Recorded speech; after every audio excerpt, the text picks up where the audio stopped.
All right, guys, we're back at it again. Another installment in the series with Judge Joe Brown. This is Men Against Nonsense. Remember, it's a movement, it's a way of life. Being no nonsense. Let's get into it. Doesn't have enough cushion to survive a busted iPad. Traveling technician Michael Tillman is suing his friend for an iPad and laptop. Defendant Devlin Clark says it was an accident. Now it's Joe time. Let's see, Mr. Tillman, you're suing Mr. Clark. It would seem that December 4th year last, the two of you were hanging out in the bathroom smoking cigarettes when you decided to step outside. Your iPad, which was on the sink countertop, was knocked off by the defendant. You say the defendant also... Let's stop there. Why were they in the bathroom smoking cigarettes? That's like a teenage thing to do, right? In the bathroom smoking cigarettes? In high school again? Huh? Men, don't do stupid things. Don't do stupid things. So the very setup of this story is just like ridiculous already. You know, in the bathroom smoking cigarettes. Broke your 15-inch MacBook Pro.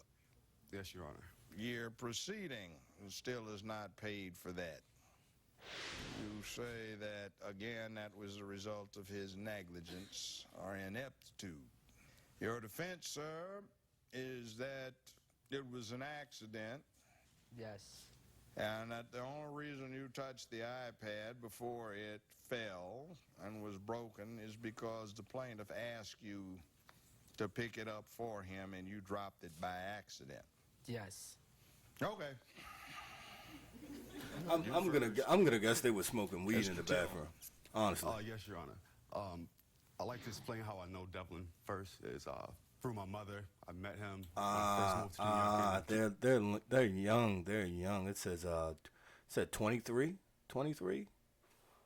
I mean, still you would think at 23 you got enough sense not to be in the bathroom with a MacBook Pro and smoke a cigarette.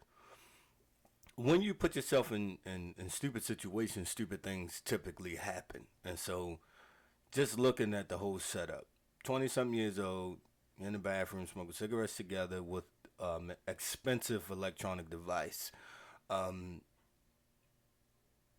Don't take your electronic devices, especially if they're as expensive as a MacBook Pro, into the bathroom. That would excuse me, that would seem like common sense, but you know, that's why I think more than cigarettes, tobacco products were being smoked in the bathroom, because it just doesn't add up. 2003. We've been mutual friends, of each other for a while. We have a few other friends in common also that he introduced me to. The point is, he shows up to my house. Also, he just mentioned that he met the young man through his mom.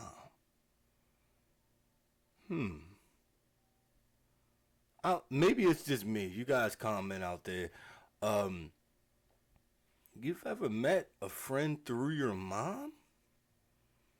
A friend your age through your mom, or close to your age through your mom? That seems a bit awkward too. Maybe I'm reaching, but this sounds like a red flag too. Like he doesn't have his own friends. Why does he know my mom? Why is this an acceptable relationship? Something strange about that. New Year's, after me not seeing him for a few months, it's actually the day before New Year's, and I haven't seen him in a while, so we were a little excited. I'm like, what's up? Where you been? How are things going? And he's like, okay, he wanted to get drunk. And I'm like, okay, that sounds like something that I want to do too. It's New Year's Day, so I'm like, let's do that then. Let's go get drunk. So we go to the liquor store. Okay. All right. Okay, guys. Okay. This is going to sound prudish, but we have to be men against nonsense. A no-nonsense policy. You should not start drinking with the intentions to be drunk. Right? I know, and listen, I like alcohol too. So for full transparency, I do drink alcohol. I drink alcohol alone 90% of the time, alone, for reasons like this. Things happen when you get people together and they're coming out of their normal mental capacity or normal mind state. Okay? It is very risky to be drinking with another man, even men that you're related to. You know, we've heard of plenty of stories of family members getting drunk together. The past comes up, things get hostile, someone gets hurt. Am I saying don't have a drink with your friends, don't have a drink with your family members? No, that's not what I'm saying. What I'm saying is be very wise about those situations you put yourself in. If there's, former bad blood between you and another individual, don't drink with that person at all. Do not drink with that person at all. Because remember, this is a no nonsense movement. You're trying to live a lifestyle that avoids and abstains from nonsense. So when you put yourself in a situation where nonsense can occur, it will occur. Okay? It will occur. That being said, I'm just gonna get back into it, but therein lies the problem. We haven't seen each other in a year. You don't know if this person has changed. He wants to drink. You're down for the cause, and then an accident happens, and so it's kind of like you put yourself into it. But at the same time, the gentleman who knocked over the laptop, I could settle this case right now. Hey, you knocked over the laptop. It's an accident. Be responsible for it. That's what a man would do. Hey, I can't pay you all at once. Can I make payments? How can we rectify this? I mean, that's simply just honorable from a biblical standpoint. There's a law that says if something is in your possession from your neighbor and it gets broken or whatever, you restore it. You restore it because it's in your possession at the time. You restore it. You make it good. And for me, being the most honorable man I could be is living by those principles I find in the scripture. Now, everybody may not agree with that, but I think the biggest problem, especially in Western culture, is that we come from a Judeo-Christian background, supposedly, but no one tries to live by what the tenets are in the book they claim to subscribe to. Isn't that interesting? Get 3 bottles of alcohol, and return back home, and he started to drink. I had one drink and fell asleep before 12 o'clock, and I'm not even sure what he ended up doing that night. I do know when I woke up the next morning, I had something I call my morning meds. That's a group of stuff that I need to do in the morning before I'm able to do anything else. And it's on my iPad, usually where I do it, or from the computer, and it's checking emails and different things of that nature. So I wake up and I grab my iPad and I go to the bathroom. Someone's in there. I knock on the door. He's in there. I'm asking him, "Are you using the restroom?" He's like, "No." I walk in. We usually sit in the bathroom and smoke cigarettes. I'm a single parent. Whoa. Red flags. Listen. I love my brother to death, but I don't walk in the bathroom with him. That's my brother, and I won't walk in him. He has to be having an emergency for me to walk in the bathroom, and he's in the bathroom. I have no reason to walk in the bathroom with another man. That's just awkward. And I was noticing from the beginning this guy seems a little effeminate, and if that offends some of you, I'm sorry, but it seems a little effeminate, and that doesn't work. So you take your expensive device in the bathroom with another man in this awkward situation. You guys sometimes smoke cigarettes in the bathroom together. It's just weird. It's just a recipe. Like if I had to come up with the recipe for nonsense, all of these elements I would consider a part of the recipe. Like baking a loaf of bread. It's like the eggs, milk, butter, yeast. Recipe, nonsense. I have 2 kids, 2 and 6-year-olds, so I don't smoke around them. I walked out of the bathroom. Well, walked to the bathroom, and I'm like, oh, I said, oh, I forgot my cigarettes. So I laid my iPad on the sink, and I went On the sink. and On the got the sink. cigarette. So what were you expecting to happen if you laid your iPad on the sink, where the water comes from? Where the water comes from? Was that morning ritual so important that he couldn't even think through that this was like a mistake? I mean, I know this may be too TMI, but I mean, I won't even put my phone on the sink when I'm using the restroom. I just won't. It's dumb. Because I know the risk. Falls in the sink, water comes on for some reason, what have you. You know, wife comes in, wants to brush her teeth, knock the phone off or something like that. No. Use your head. It was literally 5 seconds. It was in the room right outside of the restroom. Come back in, and I pick my iPad up, and I go to, finish what I was doing, and something seemed a little odd. I didn't realize it at first. And then I'm like, I look over at him like, you broke my iPad. And he's just sitting there looking stupid, and I'm like, say something. And he's like, I'm like, don't even sit and tell me that you didn't break it because I'm pretty, I mean, what could have happened to it? what did you He's expect like, to okay, happen? I did break it, but he already knows that he cannot touch my stuff. Ever since he broke the MacBook, and it was over. Like, he can't touch anything of mine. So Wait. So he broke your MacBook. Wait. He broke the MacBook. You leave the iPad around him anyway. Though he broke the MacBook, man. So you knew, but like, bro, you were asking for this. I'm sorry, you were asking for your iPad to be broken. I know, again, it doesn't justify this guy who seems to obviously be bad with electronics breaking someone else's property. That's a nonsense thing to do, and we're no nonsense around here. So I agree, he shouldn't have touched his property, being as though you've already previously damaged and destroyed his property.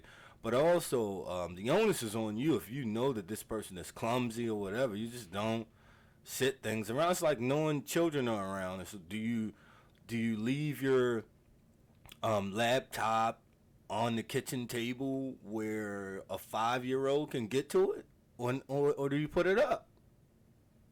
I don't care if you only intend to be gone for 5 seconds. It's dumb. I kept asking Mr. Clark, I was like, you're going to have to pay for this. I want my money for this. And he's like, all right, I'm going to get it. I'm like, yeah, but this is not going to work like with the MacBook. Like, you've been owing me that money for a year. I'm like, I want my money, and I want it, like, soon. Now, how are you going to get my money? He's like, I'm going to get it. I'm going to get the job and this and that. I'm like, no, won't work. I was expecting him to go loan the money from somebody or something. That never happened. Mr. Clark still every day is telling me the same thing. Oh, I'm going to get your money. Okay. Men. Never require another man to borrow money to pay you off. You're not helping them. You're actually putting them in a further bind. I know that probably sounds crazy, like, I just want my money back. But if you require someone to borrow money to pay you off, they're already starting off on a bad footing.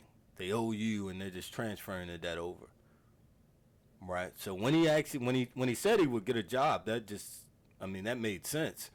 Go get a job, pay for it. However, I understand this guy doesn't seem trustworthy. But which is crazy is that, why would you have someone around you and your children in your own living space that you don't even trust to pay you back? And you're drinking with this person.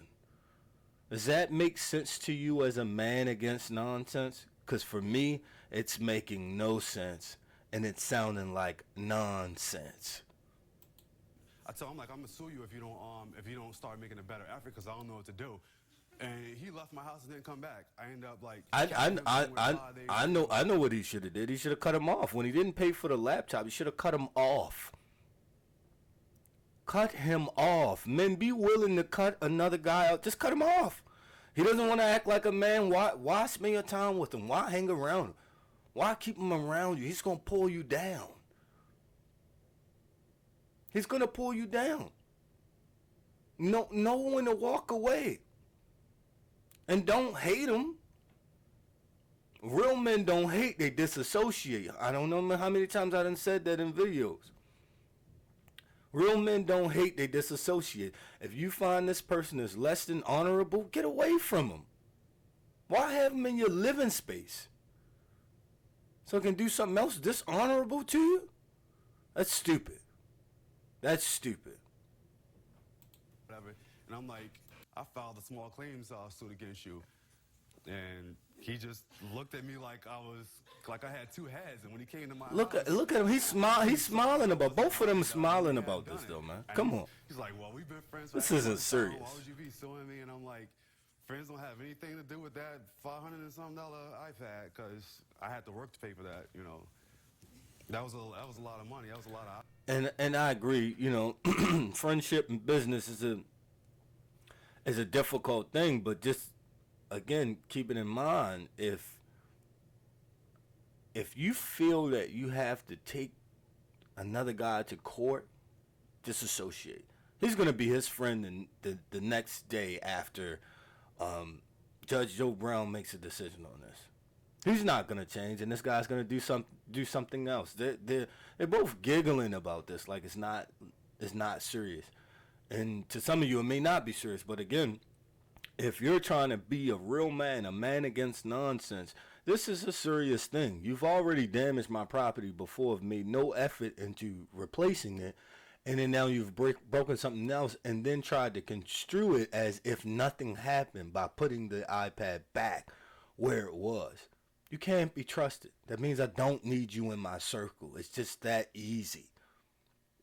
And I'm not going to hate you. I'm just going to disassociate. This makes perfect sense, at least to me. I had to go to work for that. I don't like to go to work. Well, I'm just saying, I do it because I need to make a living, you know. So I go to work, but it's not something I want to get up and go do. So I mean, if I could have a free iPad, then be it. Let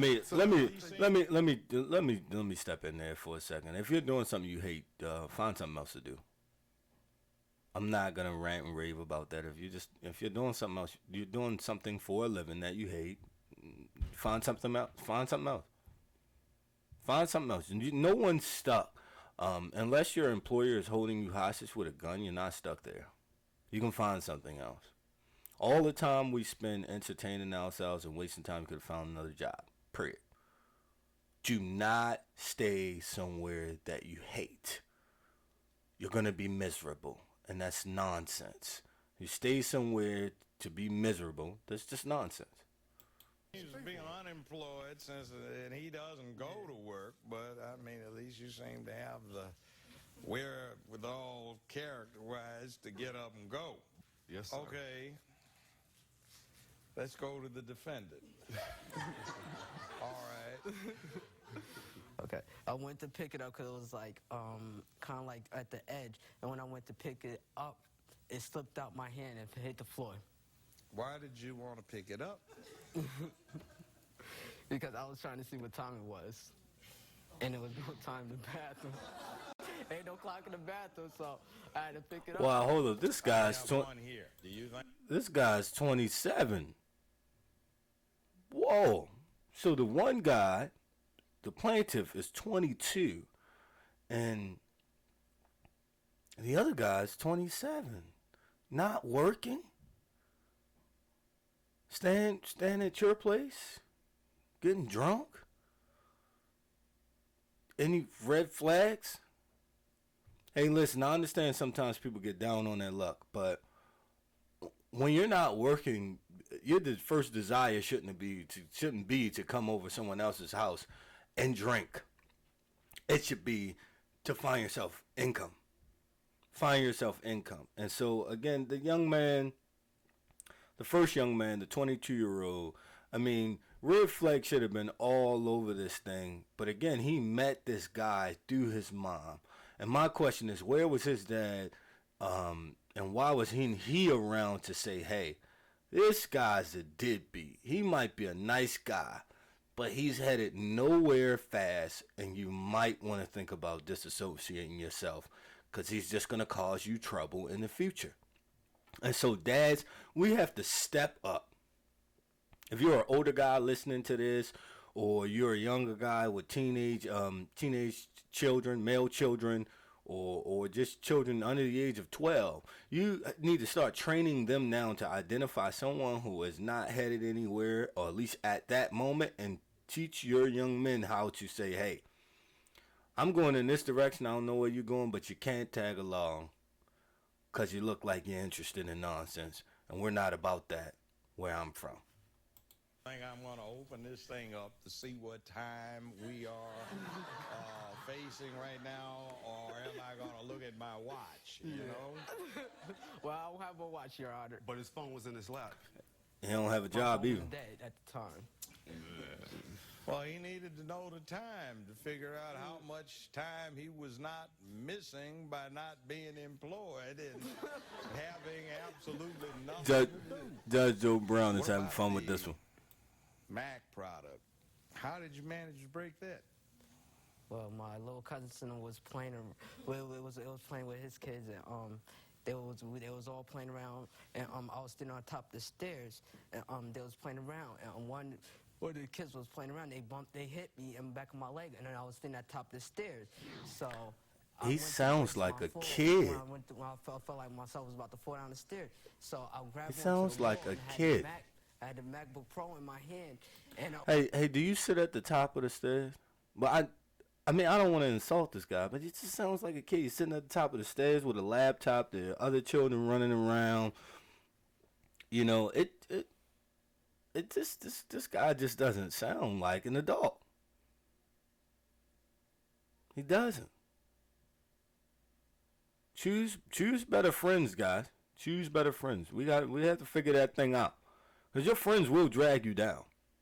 They will. when I went down, almost fell. I grabbed the wall, and the MacBook slipped out my hands, and down the stairs it went. Have you ever thought of securing employment by simply writing up some of your personal episodes and submitting them as proposed sitcom episodes? No, Your Honor. We'll be right back with Judge Joe Brown. We're back with Judge Joe Brown. The plaintiff in this case says he took his iPad into the bathroom on a smoking break with a friend. He says he went out for a minute and returned to busted belongings and a guilty-looking friend. Let's get back to the courtroom. Please continue. Well, my issue, Your Honor, was that he Oh, wasn't my. supposed to move it. I have a very large desk, and a 15-inch MacBook is too big to walk around with. He wants to walk around and be on MySpace or whatever, and I'm telling him it's 15 inches. That should tell you how old this He gets video something is, else. huh? If you wouldn't have got up and walked around, then the kid's going to bump into you. I mean, True. I need stuff like this for work, so I have a computer and I have my little portable devices. I'm a technician, and my kids know better. I shouldn't have to be on his back more than I'm on my kids'. That's the point. Even the kids knew better.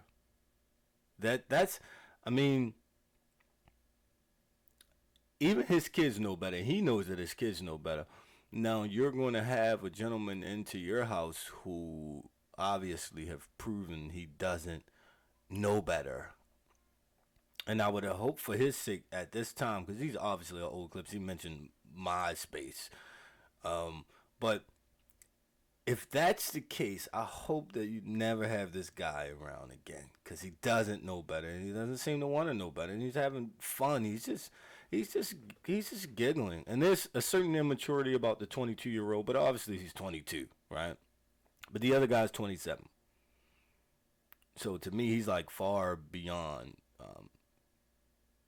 having an excuse for such childish antics. That being said, I'm gonna end that there. Probably call this thing, "This is why friendships die." But men, we have to choose our friends more wisely, and we have to realize how they are, and accept them for who they are. But saying that, and now that I accept who you are, I can't associate, and I won't associate. So you can't come over here anymore because you're making my life more difficult and I'm trying to progress rather than gain another child who's older than me. In this case, older than him. Anyway, guys, you think about it. You think about your friendships and look at some of your friends and say, you know what, I actually think this should be over. Anyway, guys, have a good one.